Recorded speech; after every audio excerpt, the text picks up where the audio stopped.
अस्सलामुअलैकुम my YouTube family. तो आज मैं आप सबके साथ शेयर करने जा रही हूँ स्पेशल एक कौरमे की रेसिपी जो कि बहुत मज़ेदार होता है और इसको बनाना भी बहुत ही आसान है। तो आज हम बनाने जा रहे हैं दम का गोश्त। निहायत ही टेस्टी बनता है, बहुत मज़ेदार। ये आपने जो दम का गोश्त है सिर्फ आपने किसी दावतों वगैरह में खाया होगा या शादियों पे खाया होगा। आज ये मैं आपको घर में बनाना सिखाऊंगी जो कि बहुत टेस्टी बनता है। आप जब इसको बनाएंगे तो आप जो है ना उंगलियां चाटते रह जाएंगे और बार बार इसको बनाएंगे। तो वीडियो स्टार्ट करने से पहले अगर आप मेरे चैनल पे न्यू हैं, मेरा चैनल सब्सक्राइब नहीं किया, चैनल को सब्सक्राइब कर दें। वीडियो अच्छी लगे तो वीडियो को लाइक कर दीजिएगा। तो चलें जी, बनाना स्टार्ट करते हैं। दम का गोश्त बनाने के लिए मैंने मटन ले लिया, तकरीबन ये आधा किलो गोश्त है। तो मैं इसको मटन में बना रही हूँ, आप इसको बीफ में भी बना सकते हैं, बीफ या चिकन में भी बना सकते हैं।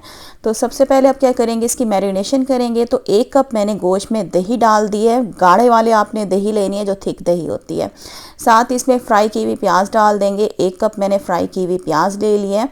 और अब इसके अंदर डालेंगे कुछ मसाले। 2 टेबल स्पून भर के मैंने इसमें डाल दिया लाल मिर्च का पाउडर और 1 टेबल स्पून इसमें जाएगा नमक। धनिया पाउडर इसमें जाएगा 1 टेबल स्पून भर के।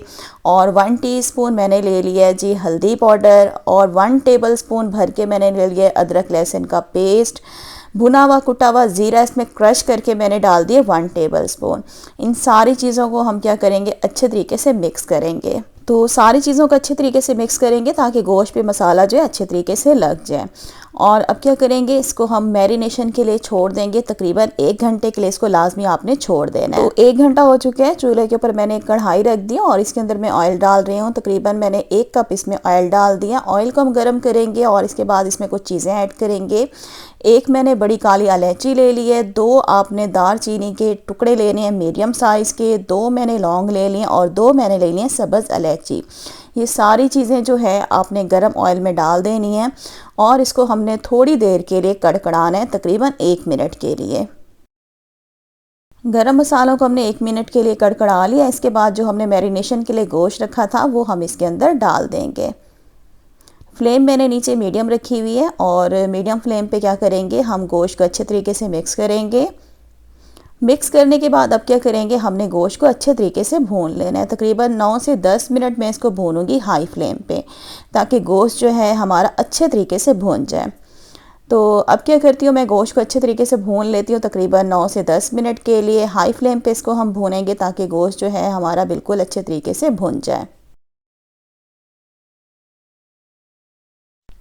और यहाँ पर मैंने गोश्त को अच्छे तरीके से भून लिया। तकरीबन इसको 10 मिनट मैंने अच्छे तरीके से भूना है और गोश्त हमारा अच्छे तरीके से भून गया। अब इसमें मैं आधा कप डाल दूँगी कटा हुआ हरा धनिया और पुदीना। तो आधा कप इसमें आपने कटा हुआ हरा धनिया और पुदीना डाल देना है और इसको अच्छे तरीके से मिक्स करेंगे। तो ये देखें जी, गोश्त का ऑयल जो है वो अलग हो गया है और अच्छे तरीके से हमने गोश्त को भून लिया है। बहुत ज़बरदस्त खुशबू आ रही है। तो अब क्या करेंगे, इसके अंदर हमने डालना है पानी। तो पानी जो है मैं इसमें डालूंगी तकरीबन 5 कप इसमें पानी डालूंगी गोश्त को गलाने के लिए। तो वो आप देख लीजिएगा, बाज़ गोश्त जो है वो जल्दी गल जाते हैं, कुछ को टाइम लगता है, तो उसी हिसाब से आप इसमें पानी डाल दीजिएगा। तो 5 कप भर के मैंने इसमें पानी डाल दिया है और अब क्या करेंगे, एक दफ़ा इसके अंदर हम अच्छे तरीके से चम्मच चला लेंगे। और यहाँ पर अगर आपको मेरी वीडियो अच्छी लग रही है तो वीडियो को लाइक कर दें। चैनल सब्सक्राइब नहीं किया तो चैनल को सब्सक्राइब कर दें। तो बस जी, अब क्या करेंगे, फ्लेम आपने नीचे बिल्कुल लो कर देनी है। जिस तरह से हम चावलों को दम लगाते हैं, बिल्कुल लो फ्लेम पे से कवर करके हम छोड़ देंगे गोश्त को गलने के लिए तकरीबन 1 घंटे के लिए। तो व्यूवर्स, तकरीबन 50 मिनट के बाद मैंने इसका ढक्कन खोल दिया है और माशाल्लाह से बहुत ज़बरदस्त खुशबू आ रही है माशाल्लाह से। तो तकरीबन ये हमारा गोश्त जो है 50 मिनट में बिल्कुल प्रॉपर तरीके से गल गया है। तो मैंने आपको 1 घंटे का टाइम दिया था लेकिन ये 1 घंटे से पहले गोश्त जो है वो गल गया है। तो तकरीबन 50 मिनट में हमारा गोश्त प्रॉपर तरीके से गल चुका है और व्यूवर्स, मैं आपको बता नहीं सकती, बहुत ज़बरदस्त खुशबू आ रही है। तो इसकी ग्रेवी जो है वो ना ही बहुत ज़्यादा थिक होनी चाहिए और ना ही बहुत ज़्यादा पतली होनी चाहिए, मीडियम इसकी ग्रेवी होती है। तो इसके बाद व्यूवर, इसके अंदर हमने और कोई चीज़ भी इसमें ऐड नहीं करेंगे, कोई और मसाले बिल्कुल नहीं जाएंगे। तो बस अब क्या करेंगे, इसके अंदर हम ऐड करेंगे कटी हुई हरी मिर्चें। 2 मैंने बड़े साइज़ की हरी मिर्चें ले लिया और इनको जूलियन शेप में कट करके मैंने इसमें डाल दिया। और अब इसमें हम डाल देंगे थोड़ा सा कटा हुआ हरा धनिया, 2 से 3 टेबल स्पून जितना, ताकि दिखने में जो हमारा दम का गोश्त है वो खूबसूरत नज़र आए। बस अब आपने क्या करना है, हल्का सा इसके अंदर चम्मच चला लेना है और नीचे से अब क्या करेंगे व्यूवर्स, नीचे से हमने फ्लेम जो है इसको बंद कर देनी है। तो बस अब इसका हम ढक्कन लगा देंगे थोड़ी देर के लिए, ताकि इसका नितार वगैरह जो तेल है वो ऊपर आ जाए। तो 10 मिनट के लिए हम इसको इसी तरह से छोड़ देंगे। नीचे से मैंने फ्लेम बंद कर दी है।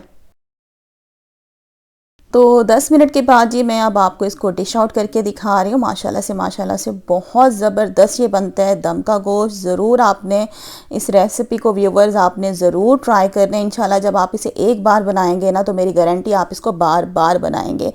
दावतों में भी बना सकते हैं, आम रूटीन में भी आप इसे घर में बना सकते हैं। ये बहुत मज़ेदार बनता है। तो इधर ही मैं आज की वीडियो का एंड कर रही हूँ। उम्मीद कर रही हूँ वीडियो अच्छी लगी होगी। वीडियो को लाइक कर दें, चैनल को सब्सक्राइब कर दें। अल्लाह हाफिज़।